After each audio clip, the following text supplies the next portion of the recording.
Hello అండి, welcome to my channel. అందరూ ఎలా ఉన్నారు? బాగున్నారా? మీరందరూ బాగుండాలని మనస్ఫూర్తిగా ఆ భగవంతుని కోరుకుంటున్నాను. ఈరోజైతే మన ఛానల్లో కొత్త ఆవకాయతో ఎగ్ ఫ్రైడ్ రైస్ చేయబోతున్నాను. ఇప్పుడు మనం అందరం కొత్త ఆవకాయలు పెట్టుంటాం కదా, దాంతో ఒకసారి ట్రై చేయండి. చాలా అంటే చాలా బాగుంటుంది. పిల్లలకి చేసి పెట్టండి, తప్పకుండా చాలా ఇష్టంగా తింటారు. దానికి ఏమేమి పదార్థాలు కావాలో చూసేద్దారండి. చూసే ముందు అందరూ ఒక లైక్ చేయండి. మన ఆవకాయ ఎగ్ ఫ్రైడ్ రైస్కి కావాల్సిన పదార్థాలు: 2 ఆనియన్స్, కరివేపాకు, కొత్తిమీర, ఆవకాయ, 4 ఎగ్స్. అన్నం వండి చల్లార్చి పెట్టుకోవాలి ముందుగా. ఇప్పుడు తయారు చేసుకుందాం. ఇలా సన్నగా కట్ చేసేసుకోవాలి ఆనియన్స్. ఇప్పుడైతే స్టవ్ ఆన్ చేసుకొని పాన్ పెట్టుకుందాం. ఇదిగోండి, ఒక 3 స్పూన్లు ఆయిల్ వేసాను. ఇప్పుడు మనం కట్ చేసుకున్న ఆనియన్స్ వేసుకుందాం.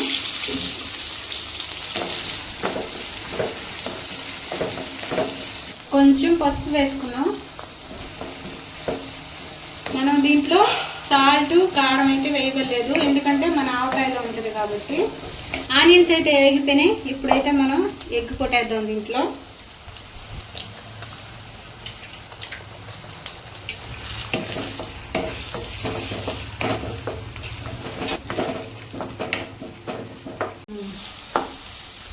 ఇదిగోండి, ఎగ్ అయితే మనము బాగా డీప్ ఫ్రై చేయకూడదు, కొంచెం మెత్తగా ఉండాలి. ఇప్పుడైతే ఆవకాయ వేసుకున్నాం. దీంట్లో సాల్ట్, కారం ఏం వేయలేదు, ఎందుకంటే మనకు ఆవకాయలో ఉంటుంది. మళ్ళీ చెప్తున్నాను.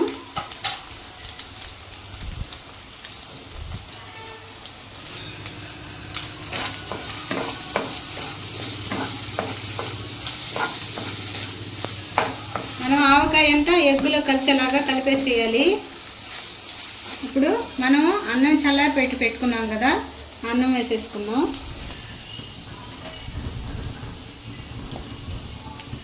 ఇప్పుడు రైస్, ఎగ్ అంతా కలిసేలా కలిపేద్దాం.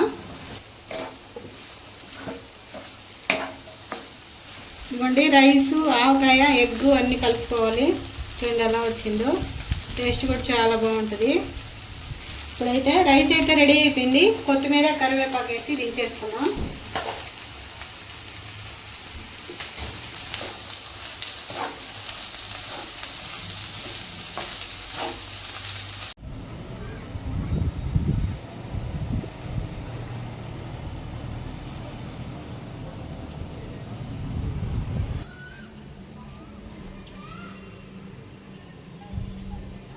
చాలా అంటే చాలా బాగుందండి ఆవకాయ ఎగ్ ఫ్రైడ్ రైస్.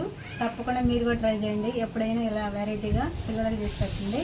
మా వీడియో మీకు నచ్చినట్లయితే లైక్ చేయండి, షేర్ చేయండి, సబ్స్క్రైబ్ చేయండి. ఉంటా అండి, బాయ్.